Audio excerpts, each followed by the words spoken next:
Hi ವಿದ್ಯಾರ್ಥಿಗಳೇ, challenging Navodaya coaching classes Karatagi 29/3/2026 ತಮಗೋಸ್ಕರ ಮತ್ತೊಮ್ಮೆ ಯಾರು ಮೊನ್ನೆ 22/3/2026 ಬರದೇ ಇರತಕ್ಕಂಥ ಪಾಲಕರಿಗೋಸ್ಕರ CSET ಚಾಲೆಂಜಿಂಗ್ ಸ್ಕಾಲರ್ಶಿಪ್ ಎಂಟ್ರೆನ್ಸ್ ಟೆಸ್ಟನ್ನು ಹಮ್ಮಿಕೊಂಡಿದ್ದೀವಿ.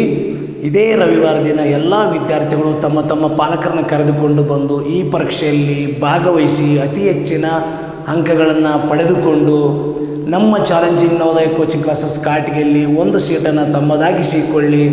ಯಾವುದೇ ಕಾರಣಕ್ಕೂ ವಿದ್ಯಾರ್ಥಿಗಳು ಈ ಪರೀಕ್ಷೆಯನಿಗೆ ಮಿಸ್ ಮಾಡದೇ ಬರಬೇಕು. ಅದೇ ರೀತಿಯಾಗಿ ಈ ಪರೀಕ್ಷೆಯನ್ನು ಬರಲಿಕ್ಕೆ ಯಾವ ಫೀಸು ಕೂಡ ನಾವು ಮಾಡಿರುವುದಿಲ್ಲ, ಫೀಸು ಶುಲ್ಕ ಇರುವುದಿಲ್ಲ ಅಂತ ಹೇಳುತ್ತಾ ಎಲ್ಲ ವಿದ್ಯಾರ್ಥಿಗಳು ಈ ಒಂದು CSET challenging scholarship entrance test ಇದೇ ರವಿವಾರ ಇರುತ್ತೆ. ಯಾವುದೇ ಕಾರಣಕ್ಕೆ ಮತ್ತೊಮ್ಮೆ ಹೇಳ್ತಾ ಇದ್ದೀನಿ, ಮಿಸ್ ಮಾಡ್ಕೋಬೇಡ್ರಿ. ಈ ಒಂದು ಪರೀಕ್ಷೆಯನ್ನು ಬರಲಿಕ್ಕೆ ಯಾವುದೇ ಶುಲ್ಕ ಇರುವುದಿಲ್ಲ. ಓಕೆ ಮಕ್ಕಳೇ, ಎಲ್ಲರೂ ಬನ್ನಿ ಅಂತ ಒಂದು ಮನವಿಯನ್ನು ಕೊಡ್ತಾ ಇದ್ದೇನೆ.